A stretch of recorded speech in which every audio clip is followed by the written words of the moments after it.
اعوذ باللہ من الشیطان الرجیم بسم اللہ الرحمن الرحیم وما منع الناس ان يؤمنوا اذ جاءهم الهدى الا ان قالوا ابعث الله بشرا رسولا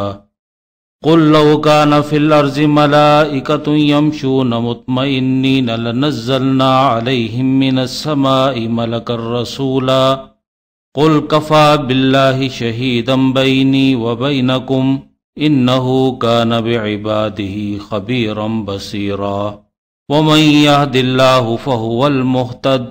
ومن يضلل فلن تجد لهم أولياء من دونه ونحشرهم يوم القيامة على وجوههم عميا وبكما وصما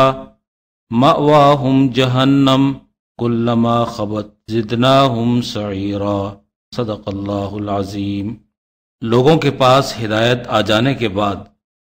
اس پر ایمان لانے سے صرف یہ بات روکتی ہے جو وہ کہتے ہیں کہ کیا اللہ نے انسان کو رسول بنا کر بھیجا ہے۔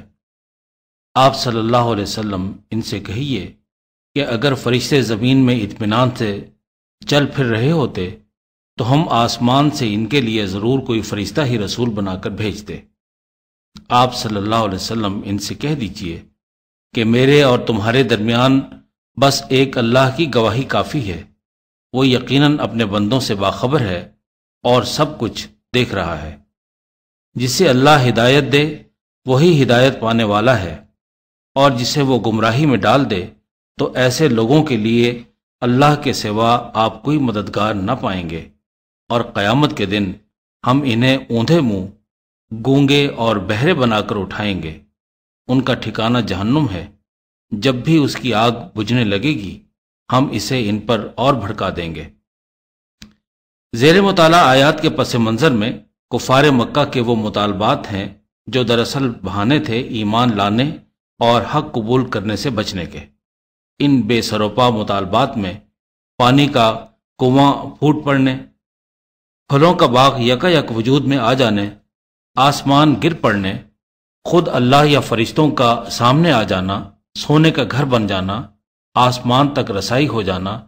ان کے سامنے آسمان سے ایسی کتاب کا نازل ہونا جسے وہ چھو سکیں اور پڑھ سکیں، یہ سب یا ان میں سے کوئی مطالبہ اگر پورا ہو جائے تو وہ ایمان لے آئیں گے۔ ان مطالبات کے جواب میں رسول اللہ صلی اللہ علیہ وسلم کا یہ اعلان کہ حل کنت الا بشرا رسولا، میں تو محض ایک انسان اور پیغمبر ہی ہوں۔ زیر مطالعہ آیات میں پیغمبر کے اس جواب میں کفار نے ایک اور اعتراض اور ایمان قبول نہ کرنے کا جواز تلاش کر لیا، اور وہ تھا پیغمبر کا انسان ہونا۔ ان کے لیے یہ قطعی ناقابل قبول تھا کہ اپنے جیسے اور اپنے ہی میں سے ایک انسان کو پیغمبری جیسے بلند مرتبے پر فائز تسلیم کر لیں۔ ان کے تصور کے مطابق پیغمبر کو کوئی مافوق الفطرت ہستی ہونا چاہیے تھا یا کوئی فرشتہ۔ ان جیسے معمولات زندگی سر انجام دینے والا ان کے نزدیک پیغمبر نہیں ہو سکتا تھا۔ کفار اور حق کے منکرین کا ہمیشہ سے یہی اعتراض رہا ہے۔ ان کا یہ رویہ فقط رسالت مآب صلی اللہ علیہ وسلم کے ساتھ ہی نہیں تھا، بلکہ تقریباً تمام ہی انبیاء و رسول کو منکرین حق کے اس اعتراض اور ذہنیت کا سامنا کرنا پڑا۔ حضرت ابراہیم علیہ السلام پر اعتراض ہوا کہ آپ تو ہمارے ہی جیسے بشر ہیں اور چاہتے ہیں کہ ہمیں آباء و اجداد کے طریقے عبادت سے روک دیں۔ نوح علیہ السلام کی قوم کے سرداروں نے یہ خدشہ ظاہر کیا کہ یرید ان یتفضل علیکم، یہ تو پیغمبری کا دعویٰ کر کے تم پر فضیلت حاصل کرنا چاہتا ہے۔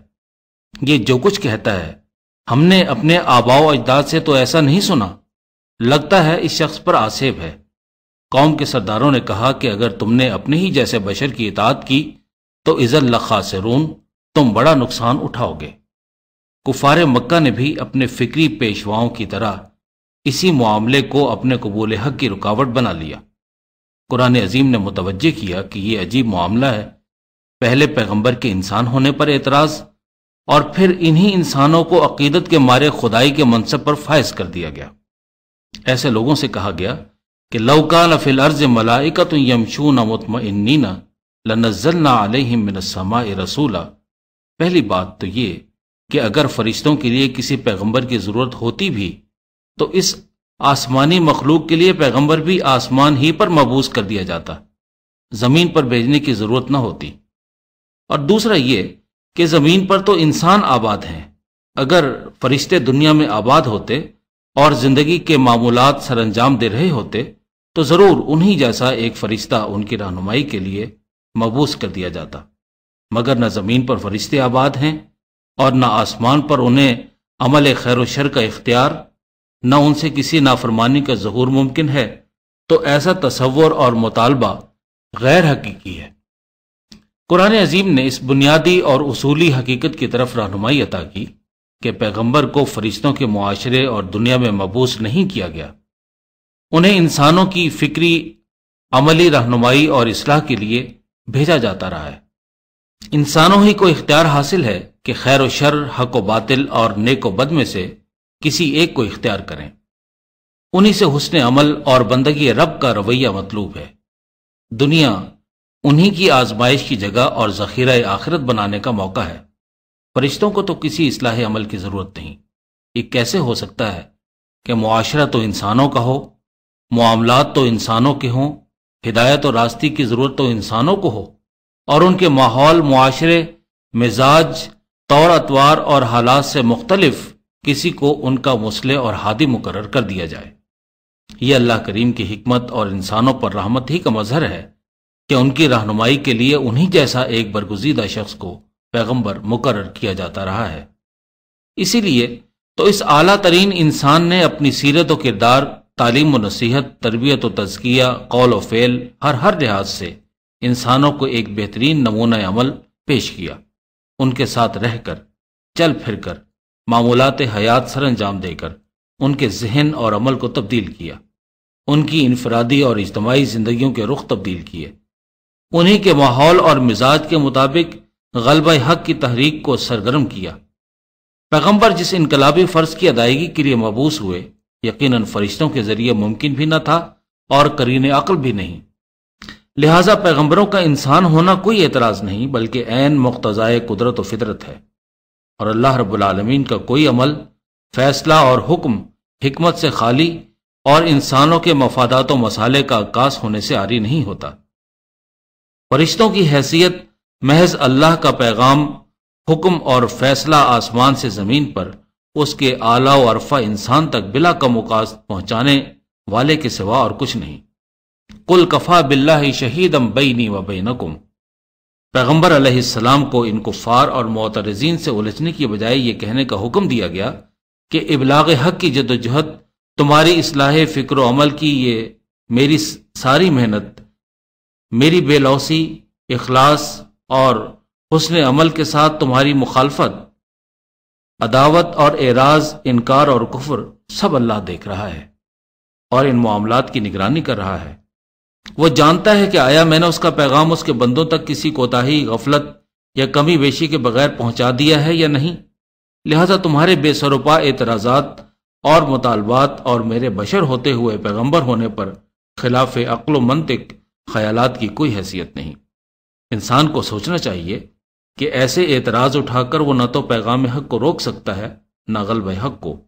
نہ قدرت کے فیصلوں کو روبہ عمل آنے سے، اور نہ پیغمبر کی جدوجہد کو، مگر یہ ضرور ممکن ہے